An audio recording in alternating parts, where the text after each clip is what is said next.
കൂടിയാണ്. ഞാൻ ഉണ്ടങ്കോട് ചർച്ച കൂടി ഉണ്ട്, അത് ചാർജ് എടുത്തിട്ടില്ല. എന്നാൽ ആ സഭയുടെ ശുശ്രൂഷകനായിട്ട് ജനുവരി മാസം മുതൽ ആ സഭയുടെ ചാർജ് കൂടി ഞാൻ എടുക്കുന്നതായിരിക്കും.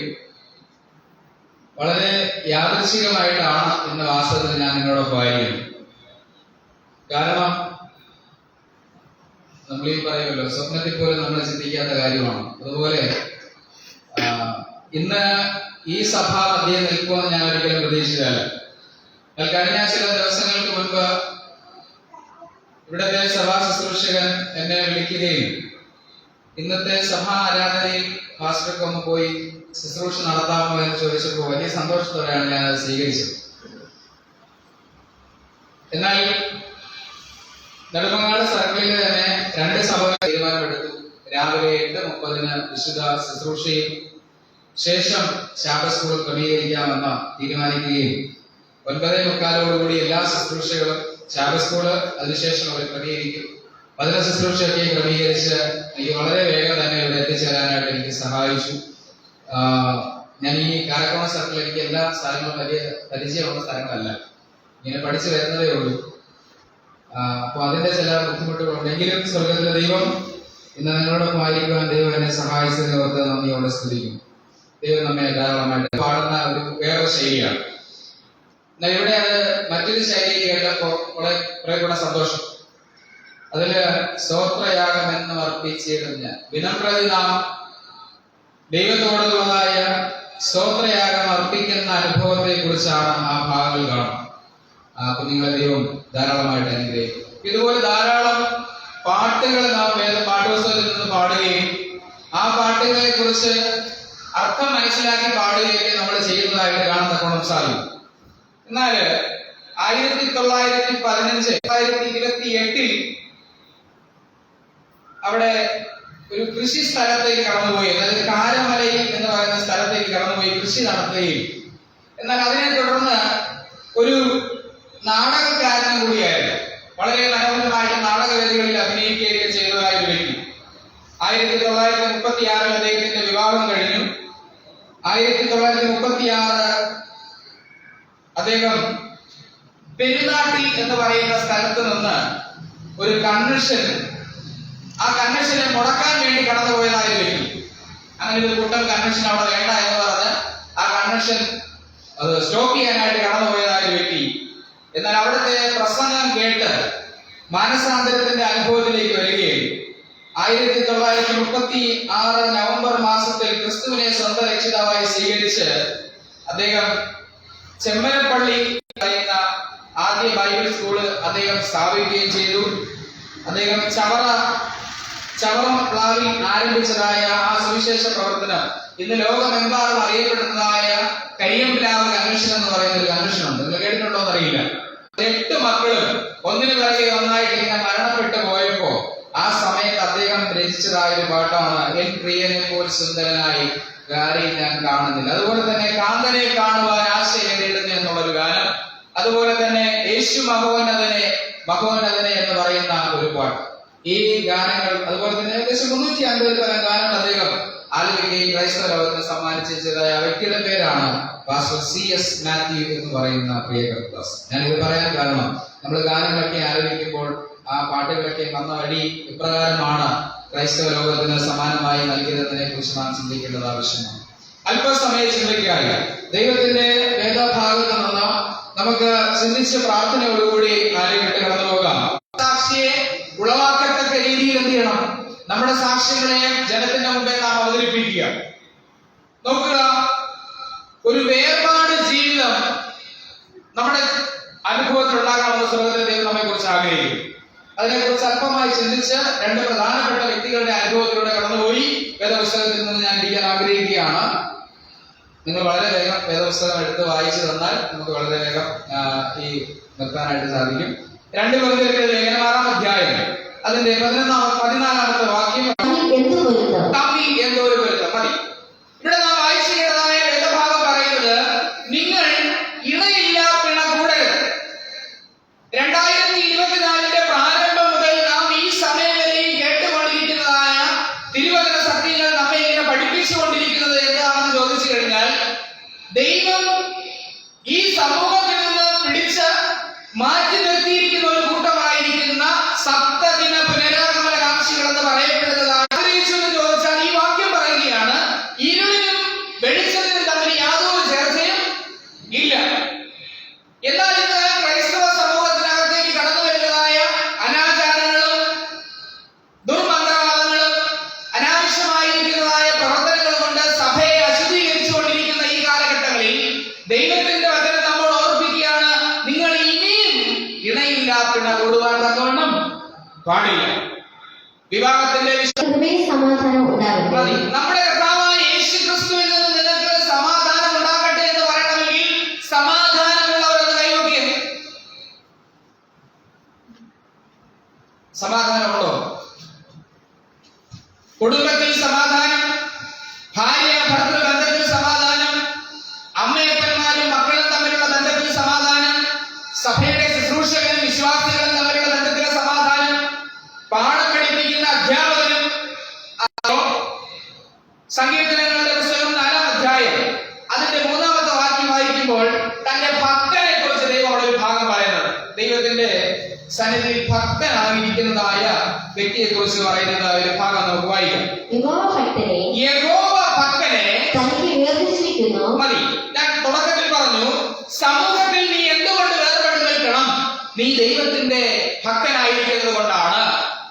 ഇണയില്ലാത്ത ചേരലെന്ന് പറഞ്ഞതിന്റെ കാര്യം വരുമ്പോൾ ആരംഭ ശബ്ദം മുതൽ നമ്മൾ ഇങ്ങോട്ടൊന്ന് പഠിച്ചു കഴിഞ്ഞാൽ ഇന്ന് നിൽക്കുന്നതായ ഈ സമയം വരെ ആത്മീകമായി എനിക്ക് എത്രത്തോളം കൈവരിക്കാൻ സാധിച്ചു എന്ന് ചോദിച്ചു കഴിഞ്ഞാൽ എത്രത്തോളം ഉണ്ട്? എനിക്ക് കിട്ടുന്നതായ രഹസ്യ കാര്യങ്ങളെ മറ്റൊരാളിലേക്ക് ഞാൻ പരസ്യമായി പറയുന്നതിനേക്കാളും ദൈവത്തിന്റെ വേദപുസ്തകത്തിനകത്ത് നടന്നിരിക്കുന്ന ആത്മീയ സത്യങ്ങളെ മറ്റൊരാളോട് പറയണമെന്നുള്ളതായ വ്യഗ്രത എത്ര പേർക്കുണ്ടായിട്ടുണ്ട് അതിരിക്കുന്നത് നമുക്ക് മനസ്സിലാക്കാം. 1 കൊരിന്ത്യർക്കെഴുതിയ ലേഖനം 5-ാം അധ്യായം, യോഹന്നാന്റെ സുവിശേഷം 17-ാം അധ്യായം 14 മുതൽ 19 വരെ 14 മുതൽ വായിക്കും. ഞാൻ അവർക്ക് എന്റെ വചനം കൊടുത്തിരിക്കുന്നു. ഞാൻ ലൗകികനല്ലാത്തതുപോലെ ശ്രദ്ധിക്കുക, ഞാൻ ലൗകികനല്ലാത്തതുപോലെ അവരും ലൗകികന്മാരല്ലായതുകൊണ്ട് ലോകം അവരെ പകച്ചു. മതി, ലോകം അവരെ പകച്ചു. അപ്പൊ നാം ലൗകികരായിരിക്കുന്ന ഒരാളോ അല്ലയോ നമുക്ക് തന്നെ അറിയാം, അല്ലേ? എന്ന് പറഞ്ഞാൽ നമ്മളിപ്പോ ഒരു കടയിൽ പോയി ഒരു വന്ന വഴിയെ ചിന്തിക്കുക, ഒരു 500 രൂപയുടെ കൈ എക്സ്ട്രാ ഉണ്ടായിരുന്നെങ്കിൽ എനിക്കത് വാങ്ങാമായിരുന്നു. പോട്ടെ, ഒരു 100 രൂപയും കൂടെ ഉണ്ടായിരുന്നെങ്കിൽ വാങ്ങാമായിരുന്നു. വീട്ടിൽ വന്ന് ഉറക്കമില്ല, ടെൻഷനാണ്, അതെങ്ങനെയെങ്കിലും വാങ്ങാമെന്നുള്ള ചിന്ത വരും. എന്നാൽ പിന്നത്തെ ഒരു ദിവസം സാമ്പത്തികമായിട്ട് നമ്മുടെ കയ്യിൽ കാശൊക്കെ കിട്ടി, നമ്മൾ അവിടെ ചെന്നു, ആ ഡ്രസ് കിട്ടൂ ഇല്ല. ഇവിടെ നാം ചിന്തിക്കേണ്ടുന്ന പ്രധാനമായ കാര്യമുണ്ട്. നീ ലൗകികനായിട്ടിരിക്കാനാണ് നിന്റെ ആഗ്രഹമെങ്കിൽ ദൈവം നമ്മെ കൈവടിയാനാണ് ആഗ്രഹിക്കുന്നത്. ദൈവത്തിന്റെ പദ്ധതി എന്താണ്? ദൈവമായിട്ടാണ് നമ്മൾ നടക്കുന്നത്, അല്ലെ? നാം ഒന്ന് ചിന്തിച്ചു നോക്കുക. 24 മണിക്കൂറുകൾ ഒരു മനുഷ്യൻ മരിച്ചു കഴിഞ്ഞ് 24 മണിക്കൂർ കഴിയുമ്പോൾ അവന്റെ ശരീരത്തിൽ നിന്നും ദുർഗന്ധം വമിക്കാനായിട്ട് തുടങ്ങും. ഈ ദുർഗന്ധം വമിക്കുമ്പോൾ ആ ശരീരത്തിലിട്ട് അട്രാക്റ്റീവായിട്ട് ഉറുമ്പുകളും അതുപോലെ തന്നെ ചെറിയ ചെറിയ പ്രാണികളൊക്കെ കടന്നു എന്ത് ചെയ്യും? അവന്റെ ശരീരത്തെ ഭക്ഷിക്കുവാനുള്ളതായ അവസരം ഉണ്ടാക്കി അവന്റെ ശരീരത്തിലേക്ക് പ്രവേശിക്കുന്നു. എന്നാൽ ആ മനുഷ്യനെ അടക്കം ചെയ്ത് 3-ാമത്തെ ദിവസം കഴിയുമ്പോൾ നല്ല ഇറച്ചിക്കറി ഇങ്ങനെ വെക്കുമ്പോൾ ഇങ്ങനെ വലിച്ചു കഴിക്കുന്ന മണം ഇങ്ങനെ വലിച്ചു കഴിക്കുന്ന ഒരു അവയവമാണ് മൂക്ക്. ആദ്യം അഴുകാൻ തുടങ്ങുന്നത് എന്താണ്? മൂക്കാണ്. അതിനുശേഷം 6-ാമത്തെ ദിവസം മുതൽ അവന്റെ നഖങ്ങളെല്ലാം കൊഴിയാൻ തുടങ്ങും. അത് കഴിഞ്ഞ് 9-ാമത്തെ ദിവസമാകുമ്പോൾ ശരീരത്തിലെയും തലയിലുള്ളതായ മുടികളൊക്കെ അങ്ങ് കൊഴിയാൻ തുടങ്ങും. ഇത് മണ്ണിനടി കിടക്കുന്നതാണ്. ദഹിപ്പിച്ച് കളയുന്ന അവരുടെ അവസ്ഥ എങ്ങനെയാണോ എന്നൊന്നും ചോദിച്ചു പറയുന്നത് എനിക്കറിയില്ല. എന്നാൽ ഞാൻ ഈ പറയുന്നത് മണ്ണിനടി കിടക്കുന്നതായ ഒരു ശരീരത്തെ കുറിച്ചായി പറയുന്നത്. അത് കഴിഞ്ഞ് 17-ാമത്തെ ദിവസം ആ ശരീരത്തിലുള്ളതായ അവന്റെ ആ ഉള്ളിൽ കിടക്കുന്ന മനുഷ്യന്റെ വയറ് പൊട്ടാൻ തുടങ്ങും. പൊട്ടി അതിനുള്ളിൽ കിടക്കുന്നതായ എല്ലാ സംഭവങ്ങളും പുറത്തു കിടക്കും. അത് കഴിഞ്ഞിട്ട് പിന്നീട് സംഭവിക്കുന്നതായ കാര്യം എന്ന് പറഞ്ഞാൽ ഒരു 90 ദിവസമാകുമ്പോ അവൻ എന്ത് ചെയ്യുന്നറിയാമോ? അവന്റെ അസ്ഥികളെല്ലാം 60 ദിവസമാകുമ്പോ അവന്റെ ദേഹം ഇങ്ങനെ ഈ പറഞ്ഞ പോലെ തൊക്ക് എല്ലാം ഇങ്ങനെ ദ്രവിക്കാനായിട്ട് തുടങ്ങും. ശരീരത്തിലുള്ളതായ നമ്മൾ നല്ല വില കൂടിയ സ്പ്രേ ഒക്കെ വാങ്ങിച്ചടിച്ച് ഏറ്റവും വില കൂടിയ ഷർട്ടൊക്കെ നമ്മളിട്ട് അല്ലെങ്കിൽ എത്രത്തോളം നമ്മളെ മേക്കപ്പ് ചെയ്യാൻ പറ്റും അത്രത്തോളം മേക്കപ്പ് ഒക്കെ ചെയ്ത് നമ്മൾ നടക്കുന്നു. എന്നാൽ മരിച്ചു കിടന്നാൽ എന്താണ്? ഇതൊന്നും നമ്മളവിടെ എന്ത് ചെയ്യില്ല, തുണയ്ക്കുക. നമ്മൾ മരുന്ന് വീട്ടിൽ പോകുമ്പോൾ നമുക്ക് കാണാം എത്രത്തോളം നമുക്ക് സ്പ്രേ ഒക്കെ അടിച്ചാൽ ബോഡി നമുക്ക് പ്രൊട്ടക്ട് ചെയ്യാൻ പറ്റുമോ, അത്രത്തോളം നമ്മൾ പ്രൊട്ടക്ട് ചെയ്തിരുന്നാലും അത് കൊണ്ടുപോകുന്ന ആൾക്കാർ യഥാസമയം വന്ന് എന്ത് ചെയ്യും, ശരീരത്തിൽ പ്രവർത്തിച്ച് ആ ശരീരത്തെ നശിപ്പിക്കുവാൻ അവിടെയാകും. അപ്പോ ഈ നശ്വരമായിരിക്കുന്ന ഈ ശരീരവും കൊണ്ട് നടക്കുന്ന ഞാൻ ദൈവത്തിന്റെ സന്നിധി എങ്ങനെയുള്ളവരായിരിക്കണം? ഓരോ നിമിഷവും ദൈവം എന്നെ പുലർത്തുന്നതിനെ ഓർത്ത്, ദൈവം എന്നെ നടത്തുന്നതിനെ ഓർത്ത് ദൈവത്തോട് നന്ദി നിറഞ്ഞ ഹൃദയമുള്ളവരായിരിക്കുവാനാണ് ഈ കാലഘട്ടങ്ങളിൽ ദൈവം നമ്മെ കുറിച്ച് ഓർമ്മിക്കുന്നത്. നമുക്ക് വേദപുസ്തകത്തിലെ ഒരു ഭാഗം നമ്മൾ രണ്ടാമത് 7-ാം അധ്യായം 21-ാം വാക്യം പഠിക്കുമ്പോൾ പാപം മറച്ചു വെച്ചതായ ഒരു മനുഷ്യനാണ് ആഖാൻ എന്ന് കാണുന്നത്. നമ്മൾ ആരെങ്കിലും കൽപ്പന ലംഘിക്കുന്നവരാണോ? ദൈവത്തിന്റെ വേദപുസ്തകത്തിൽ പറഞ്ഞിരിക്കുന്ന പുറപ്പാട് പുസ്തകം അല്ലെ 20-ാം അധ്യായത്തിൽ പറഞ്ഞിരിക്കുന്നതായ 10 കൽപ്പനകളെ പൂർണ്ണമായി ആചരിക്കുവാൻ നമുക്ക് സാധിക്കുന്നുണ്ടോ? ഉണ്ടോ?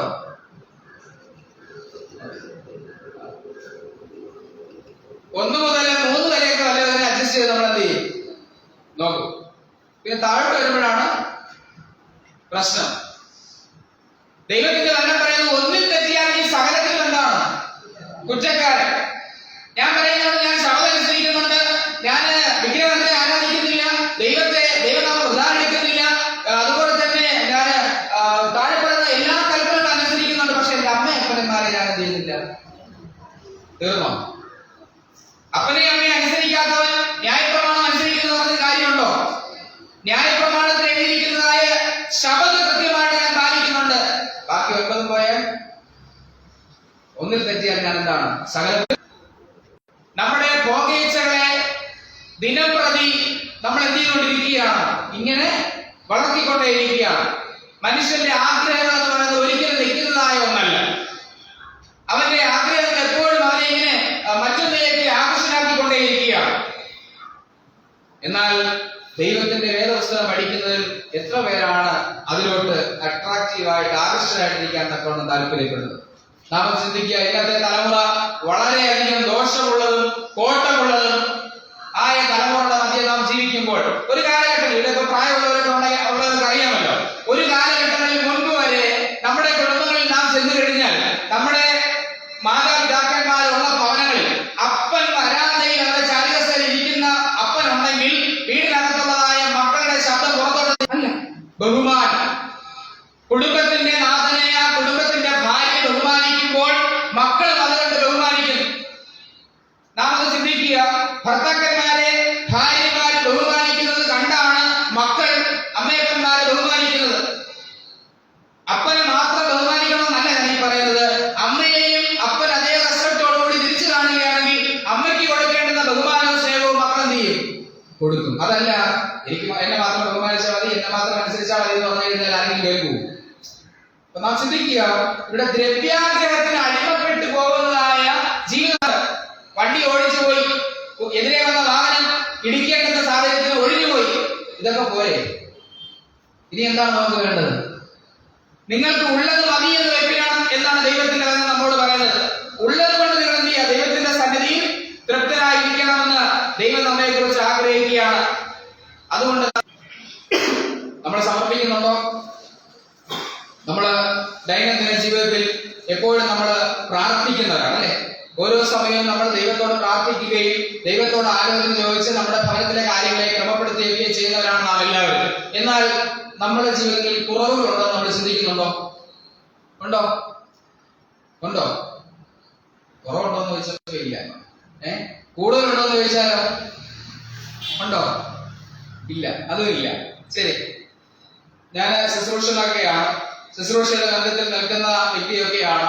എന്നാൽ എനിക്ക് എന്റെ കുറവ് തുറന്നു പറയുന്നത് എനിക്ക് ചിന്തിച്ചു. ഒരുപാട് പേര് ചോദിക്കാൻ തുടങ്ങി, കല്യാണം കഴിഞ്ഞിട്ട് 3 വർഷം ആയില്ലേ, നിങ്ങൾക്ക് കുഞ്ഞുങ്ങളില്ലേ, നിങ്ങൾ എന്താണ് പ്രശ്നം, നിങ്ങൾ ട്രീറ്റ്മെന്റിൽ പോകില്ല, അങ്ങനെ ധാരാളം ചോദ്യങ്ങൾ ഇങ്ങനെ ചോദിച്ചുകൊണ്ടിരുന്നു. അപ്പൊ ആ സമയത്ത് എന്റെ അമ്മ ഇതുപോലെ ക്യാൻസർ പേഷ്യന്റ് ആയിട്ട് ഇരിക്കുന്ന ആ ഒരു ടൈം കൂടെയാണ്. യൂട്രസിൽ മുഴയുടെ അവസ്ഥയാണ്. അപ്പം അന്ന് ഡോക്ടർ പറഞ്ഞു 1 വർഷം കഴിയുമ്പോൾ ഈ പുള്ളിക്കാരി മരിച്ചു പോകും, അതുകൊണ്ട് നിങ്ങൾ ഇനി ചെയ്യാവുന്ന കാര്യങ്ങളൊക്കെ നിങ്ങൾ ചെയ്യാമെന്ന് പറഞ്ഞു. എന്നാൽ 6 വർഷം പിന്നെയും ജീവിച്ചു. അപ്പൊ മനുഷ്യന്റെ വാക്കുകളല്ല, ദൈവത്തിന്റെ വാക്കുകളാണ് അവിടെ യാഥാർത്ഥ്യമാണ്. അപ്പൊ ആ അനുഗ്രഹത്തിൽ ഞങ്ങൾ ഇങ്ങനെ കുടുംബം വളരെ സന്തോഷമായിട്ട് ഉൾക്കൊണ്ടുവന്നപ്പോഴാണ് മറ്റൊരു വിഷയമായിട്ട് ഈ ഒരു കുഞ്ഞു തലമുറകളെ കുറിച്ചുള്ള സംസാരം വരുന്നത്. എന്നാൽ ഞാനിങ്ങനെ ആലോചിച്ചു, എന്താണ് ഞങ്ങളുടെ കുറവ്?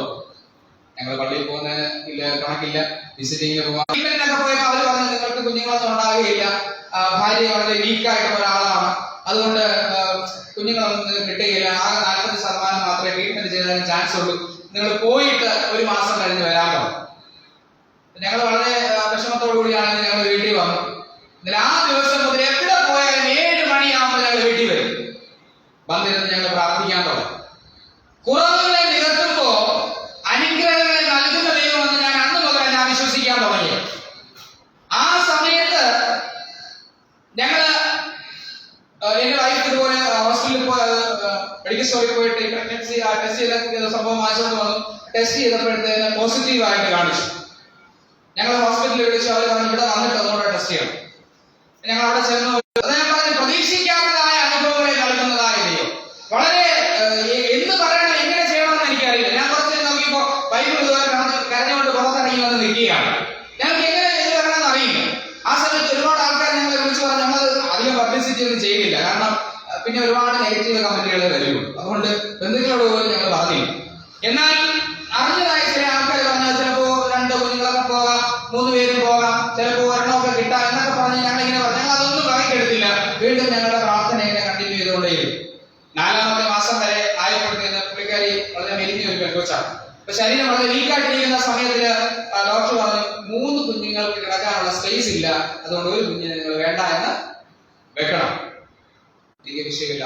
അങ്ങനെ വളരെ കെയറിംഗ് ആയിട്ടൊക്കെ ഞങ്ങൾ പോയി. 8ാം മാസത്തിൽ സിസേറിയൻ കഴിഞ്ഞു. 3 കുഞ്ഞുങ്ങളും വളരെ ആരോഗ്യവാന്മാരായ 2 ആൺകുഞ്ഞും 1 പെൺകുഞ്ഞുമായിട്ട് 3 കുഞ്ഞുങ്ങളെ ദൈവം നൽകി അനുഗ്രഹിച്ചു. ഞാനിത് പറഞ്ഞതിന്റെ സാരം, നമ്മുടെ കുറവുകളെ നമ്മൾ നികത്തുമ്പോൾ ദൈവം നമ്മളെ എന്ത് ചെയ്യും? കലവറ കൂടാതെ വണ്ണം നമ്മെ അനുഗ്രഹിക്കുന്നതായ ഒരു ദൈവം.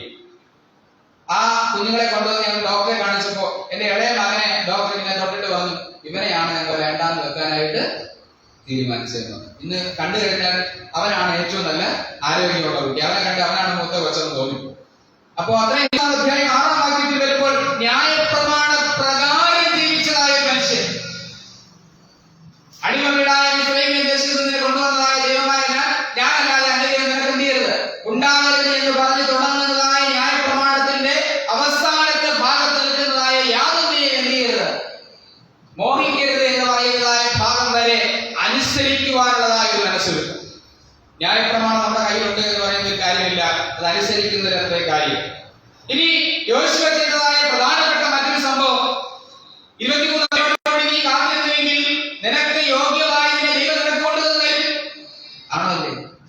എനിക്ക് എന്റെ വിവാഹ സമയമായ സമയത്ത് ഞാൻ എപ്പോഴും ചിന്തിച്ചിട്ടുണ്ട്. ഞാൻ കുറെ നമ്മുടെ പിള്ളേരെയൊക്കെ കാണാൻ പോയ സമയത്ത് പിള്ളേരൊക്കെ പറഞ്ഞത് പാസ്റ്റർ ആയതുകൊണ്ട് വേണ്ട. എന്തുകൊണ്ടാ പറയാൻ കാരണം? എല്ലാവരും ഇന്നത്തെ ട്രെൻഡിനനുസരിച്ച് ജീവിക്കാനാണ് ആഗ്രഹിക്കുന്നത്. അപ്പൊ ഒരു പാസ്റ്ററുടെ പോയാൽ തലയെ പൊടിയിടണം, ആഭരണങ്ങൾ ഇടാതിരിക്കേണ്ടി വരും, പിന്നെ വിശ്വാസികളോട് മുഖം കറുത്ത് സംസാരിക്കാതെ നൽകുവാൻ തക്കവണ്ണം ഇടയാകും. പിന്നീട് നാം ചിന്തിക്കുമ്പോൾ 23-ാം അധ്യായം 8ാം വാക്യം പറയുന്നത് അവൻ യഹോവയോട് പറ്റിച്ചേർന്നതായ മനുഷ്യനാണ് യോശുവ എന്ന് പറയുന്നത്. നമ്മളെപ്പോഴും പ്രാർത്ഥിക്കുമ്പോൾ പറയാറുണ്ട്, യോശുവ പറഞ്ഞതുപോലെ ഞാൻ എന്റെ കുടുംബവും ഞങ്ങളുടെ യഹോവയെ സേവിക്കും. അത് വീടിന്റെ ഭിത്തിയിൽ എഴുതിവെപ്പ് മാത്രമേ ഉള്ളൂ നമുക്ക്, അല്ലേ? ഞാനും എന്റെ കുടുംബവും ഞങ്ങളുടെ യഹോവയെ സേവിക്കുമെന്ന് വലിയ ബോർഡിലൊക്കെ നമ്മൾ എഴുതി വെക്കും. പക്ഷേ പ്രവർത്തിയാലോ? നാം ചിന്തിക്കുക. ഇനി 23-ാം അധ്യായം 11-ാമത്തെ വാക്യത്തിലേക്ക് വരുമ്പോൾ പൂർണ്ണ മനസ്സോടെ ദൈവത്തെ എന്റെ കൈകളിൽ എടുക്കുമ്പോൾ സൂര്യാസ്തമനം മുതൽ സൂര്യാസ്തമനം വരെയുള്ളതായ ആ വിശുദ്ധിയുടെ അനുഭവത്തിൽ നിൽക്കുമ്പോഴാണ് നാം ആ ശബത്തിന്റെ അനുഭവത്തിലാണെന്ന് പറയാൻ നമുക്ക് സാധിക്കുക. നോക്കുക, 24-ാം അധ്യായം 15-ാമത്തെ വാക്യം പറയുന്നത് കുടുംബമായി യഹോവയെ സേവിച്ചു. ഇന്ന് എല്ലാവർക്കും കിട്ടുന്ന ഒരു ഭാഗ്യമല്ല. കുടുംബമായിട്ട് പ്രാർത്ഥിക്കുന്ന എത്ര ഭവനങ്ങളുണ്ട്? സന്ധ്യാ പ്രാർത്ഥനയ്ക്ക് ഒരുമിച്ച് ഉണ്ടോ? കണ്ടെത്താൻ പ്രയാസമാണ്. ഇന്ന് ഈ ഇരിക്കുന്ന ഒരു സാധനം മൊബൈൽ ഫോണെന്ന് എല്ലാവരെയും പിടിച്ചിരുത്തിയിരിക്കുക. എല്ലാവരും വ്യത്യസ്തമാകുന്ന ഇടങ്ങളിൽ എല്ലാവരെയും പിടിച്ചിരുത്തിയിരിക്കുക. ആരാധനയ്ക്ക് പോലും ഇരുന്നാലും നമുക്ക് ഇതിലിങ്ങനെ ഒന്ന് ഞെക്കിയിലേക്ക് ശരിയാവും. ഞാൻ കുറച്ച് നാളുകൾക്ക് മുമ്പ് ഒരു സഭയിൽ ശുശ്രൂഷ നടത്തിക്കൊണ്ടിരുന്ന സമയത്ത് ഞാൻ ഈ മൊബൈൽ ഫോണിന്റെ ദൂഷ്യവശത്തെ കുറിച്ച് ഇങ്ങനെ പറഞ്ഞുകൊണ്ടിരിക്കുകയാണ്. മൊബൈൽ ഫോൺ ഉപയോഗിക്കാൻ പാടില്ല. പ്രത്യേകിച്ച് 6 വയസ്സ് മുതൽ 13 വയസ്സ് വരെയുള്ള കുട്ടികൾക്ക് മൊബൈൽ ഫോൺ നമ്മൾ എന്ത് ചെയ്യരുത്, കൊടുക്കരുത്. ഇപ്പൊ ചോദിക്കരുത് പാസ്റ്ററെ അതിന് ശേഷമുള്ളവർക്കും ഈ 13 വയസ്സിന് മുമ്പുള്ളവർക്ക് കൊടുക്കാമോ എന്ന് ചോദിച്ചു കഴിയും. ഏകദേശം 76% പേരും ഭയങ്കരമായിട്ട് അഡിക്റ്റ് ആണ്. അപ്പൊ ഞാൻ ഈ മൊബൈൽ ഫോണിന്റെ ദൂഷ്യവശത്തെ കുറിച്ച് ആലയത്തിലിരിക്കുന്നതായ സമയത്തെങ്കിലും നിനക്ക് ഈ ഒരു സാധനം ഉപയോഗിക്കാതിരിക്കാൻ എന്നെ കൊണ്ട് സാധിക്കുന്നില്ലയോ? ദൈവത്തിന്റെ മുമ്പിൽ നമ്മൾ കണക്ക് പറയേണ്ടി വരും. ഞാൻ പിന്നെ ആ പയ്യനെ വിളിച്ച് ഞാൻ പറഞ്ഞു, നീ ഫോണിൽ കളിച്ചോ, പക്ഷെ ആലയത്തിൽ വരുമ്പോഴെങ്കിലും നിന്റെ മനസ്സെറിയാൻ പറ്റുന്നില്ല, നിനക്ക് ഇവിടെ കോൺസെൻട്രേറ്റ് ചെയ്ത് നിനക്ക് പറ്റുന്നില്ലേ എന്ന് ഞാൻ ആ പയ്യനോട് ചോദിക്കാനൊക്കെ. ഞാൻ പറഞ്ഞത് സാരം, നമ്മുടെ കുഞ്ഞുങ്ങൾക്ക് ദയവ് ചെയ്ത് നമ്മൾ മൊബൈൽ ഫോണുകൾ കൊടുക്കരുത്. കുഞ്ഞു പിള്ളേരുടെ കയ്യിൽ നമ്മൾ ഫോൺ കൊടുക്കരുത്. പ്രാർത്ഥനയ്ക്ക് ഇരുന്ന് കഴിഞ്ഞാൽ ഇപ്പോഴത്തെ അമ്മമാരുടെ ട്രെൻഡ് എന്ന് പറഞ്ഞു കഴിഞ്ഞാൽ കീപ്പ് ചെയ്ത്, കാരണം 2 വയസ്സേ ഉള്ളൂ എന്റെ പിള്ളേർക്ക്. ഞാൻ ഈ അവിടെ ചെന്ന് കഴിഞ്ഞാൽ മൊബൈൽ ഫോൺ എടുത്ത് ഞാൻ അവരുടെ കയ്യിൽ കൊടുക്കാറില്ല, കാരണം കയ്യിൽ കൊടുക്കാറില്ല. ഇനി അവര് പാട്ട് വല്ലതും ഇട്ട് കൊടുക്കും, നമ്മള് ഈ VBSന്റെ കാരണമൊക്കെ ഇട്ട് കൊടുക്കാറുണ്ട്, പക്ഷെ ഒരു കാരണത്തിന് കയ്യിൽ കൊടുക്കില്ല. ഇനി അത് ഓഫ് ചെയ്താൽ അവർക്ക് പിണക്കമില്ല, ഇത് വേണമെന്നോ അത് ഓണാക്കണമെന്നോ കാണണമെന്നുള്ള പിണക്കങ്ങളില്ല. കഴിവതും അവരുടെ കയ്യിലേക്ക് മൊബൈൽ ഫോൺ കൊടുക്കാതിരിക്കാനായിട്ട് നമ്മൾ എന്ത് ചെയ്യുക, ശ്രമിക്കുക. ഈ തിരക്കുള്ള വലിയ മാതാപിതാക്കന്മാരെക്കാളും വലിയ തിരക്കൊന്നും മൊബൈൽ ഫോൺ നോക്കാനുള്ള ആവശ്യം കുഞ്ഞുങ്ങൾക്കുണ്ടോ? ഇല്ല. ഉണ്ടോ? ഈ ഓൺലൈൻ ക്ലാസ് വന്നതോടുകൂടിയാണ് കുഞ്ഞുങ്ങൾക്ക് ഇന്ന് മൊബൈൽ അറിയാമോ, ഫോൺ ഓഫ് ചെയ്തിട്ട് അമ്മയെ അന്വേഷിക്കാൻ തുടങ്ങി. അവൻ മുറിയിൽ പോയി നോക്കി കണ്ടില്ല, ടോയ്ലറ്റിൽ പോയി നോക്കി കണ്ടില്ല, മുറ്റത്ത് പോയി നോക്കി കണ്ടില്ല. എന്നാൽ അടുക്കള വന്നപ്പോ തല കൊട്ടി ചോര ഒഴിച്ച് അവന്റെ അമ്മ അവിടെ കിടക്കുകയാണ്. ഇവരെന്താണ് പറ്റിയെന്ന് അറിയില്ല. അവനുടനെ ഓടി ചെന്നിട്ട് പുറത്തു നിന്ന് ആൾക്കാരെ വിളിച്ചോണ്ട് വന്നു, ഇവരെ എടുത്തുകൊണ്ട് ഹോസ്പിറ്റലിൽ പോയി. ചെറിയ രീതിയിൽ അവർക്കൊരു ഓർമ്മയുണ്ടായിരുന്നു. ഡോക്ടർ ചോദിച്ചു എന്താ പറ്റിയെന്ന് ചോദിച്ചാൽ BP കൂടി തലറങ്ങി വീണു. ആരെയാ പത്ത് ചെയ്തത്? സ്വന്തം മകനെ വളർന്നുകൊണ്ടിരിക്കുകയാണ് മൊബൈൽ ഫോണിന്റെ ദുരുപയോഗം. ഇവിടെ ദൈവത്തിന്റെ കാര്യം പറഞ്ഞ് കുടുംബമായിട്ടിരുന്ന് നിങ്ങൾ ദൈവത്തെ ആരാധിച്ചു കഴിഞ്ഞാൽ ഈ കാര്യങ്ങളൊന്നും നിങ്ങളെ ഭരിക്കുകയില്ല. നിങ്ങൾ വിശ്വസിക്കുന്നുണ്ടോ? നാം ഒന്ന് ചോദിച്ചു നോക്കുക. ദൈവിക പദ്ധതി എന്ത് എന്ന് മനസ്സിലാക്കി അതിനെ യോശുവയുടെ ജീവിതം പോലെ നിങ്ങൾ ആക്കിയിരിക്കുകയാണെങ്കിൽ ദൈവത്തിന്റെ സന്നിധിയിൽ നല്ല ദാസനെ എന്ന പേര് വിളിക്കപ്പെടും. എന്നാൽ ആഖാനെ കുറിച്ചുകൂടെ പറയുന്നത് 7-ാം അധ്യായം 24-ാമത്തെയും 25-ാമത്തെ വാക്യം വായിക്കുമ്പോൾ അവൻ ദൈവത്തിൽ നിന്നും ശിക്ഷ ഏറ്റുവാങ്ങിച്ച ഒരു വ്യക്തിയാണ് ആഖാൻ എന്ന് കാണാൻ തക്കവണ്ണം സാധിക്കും. അതുകൊണ്ട് എന്നെ കേൾക്കുന്ന പ്രിയ ദൈവജനമേ, ശരിയായ ഒരു കാര്യം അല്ല. മുമ്പൊക്കെ ഞാൻ ഇങ്ങനെ സ്റ്റാറ്റസ് ഇടുവായിരുന്നു. ഇങ്ങനെ ഫോണിലെ സ്റ്റാറ്റസ് ഇടുന്ന സമയത്ത് എപ്പോഴാണ് ഇങ്ങനെ ഒരു സിനിമാ പാട്ട് ഇങ്ങനെ സ്റ്റാറ്റസ് ഇട്ടു. ഇവിടെ ഒരു മർത്തോമാ സഭയിലെ ഒരു അച്ഛൻ എന്നെ വിളിച്ചിട്ടുണ്ട്. ഞങ്ങൾ വളരെ സുഹൃത്തുക്കളാണ്. അപ്പൊ അച്ഛൻ എന്നോട് വിളിച്ചിട്ട് മനു ഒരു കാര്യം മനസ്സിലാക്കാം. മനു ഒരു സഭയുടെ പുരോഹിതനാണ്. ഒരിക്കലും എന്ത് ചെയ്യാൻ പാടില്ല, ഇങ്ങനെയുള്ളതായ സിനിമാ പാട്ടുകൾ സ്റ്റാറ്റസ് ഇടുന്നത് ശരിയായ ഒരു കാര്യമാണ്. ഞാനത് വളരെ സന്തോഷത്തോടെ സ്വീകരിച്ചു. കാരണം നമ്മുടെ കുറവുകളെ മറ്റൊരാളെ ചൂണ്ടിക്കാണിക്കുമ്പോൾ അത് അംഗീകരിക്കാനുള്ള സാമാന്യ മര്യാദയെങ്കിലും വേദപുസ്തകത്തിനകത്ത് നമുക്ക് ഉണ്ടായിരിക്കണം. അതാ ദൈവം നമ്മളെ കുറിച്ച് ആഗ്രഹിക്കുന്നത്. ചിന്തിക്കുകയാണ് അതിനകത്ത് മൊത്തം ചിലപ്പോൾ യോനയുടെ പേരായിരുന്നിരിക്കും. ആ പേര് തന്നെ കിട്ടുകയും അവസാനം യോന പറയാ നിങ്ങൾ എന്ത് ചെയ്യുക, എന്നെ എടുത്ത് നമ്മൾ എടുത്ത് കളയേണ്ടതിനെ എടുത്ത് കളഞ്ഞു കഴിഞ്ഞാൽ നീതീകരണം പ്രാപിക്കുന്നവരായിട്ട് നമ്മൾ കാണും. അത് കുടുംബത്തിനകത്തായാലും ശരി, സുഹൃത്ത് ബന്ധങ്ങൾക്കിടയിലായാലും ശരി, ബന്ധുമിത്രാദികൾക്കിടയിലായാലും ശരി, ഏത് ഭാഗത്തായാലും എടുത്തു കളയേണ്ടതിനെ എടുത്തു കളഞ്ഞാൽ ഏറ്റവും അനുഗ്രഹീതമായ അനുഭവത്തിൽ നിൽക്കുവാൻ സ്വർഗത്തിലെ ദൈവം നമ്മെ സഹായിക്കും. ഈ കേട്ടതായ വേദപുസ്തക ഭാഗങ്ങളിൽ നിന്നുകൊണ്ട് ആരംഭ ശബദ് നിങ്ങൾക്ക് എല്ലാവർക്കും അനുഗ്രഹീതമായിരിക്കട്ടെ എന്ന് ഞാൻ ഈ സമയം നിങ്ങളോട് ഓർപ്പിക്കുന്നു. 2024 പ്രാരംഭ ശബദിൽ ഒത്തുകൂടിയതായ നിങ്ങൾക്ക് ഈ അവസാനത്തെ ശബദ് ആരാധനയിൽ നിങ്ങൾക്ക് പങ്കാളിത്തം വഹിക്കുവാൻ ഇടയായതിന്റെ ഏക കാരണം നമ്മുടെ നീതിയോ നാം ചെയ്തതായ നല്ല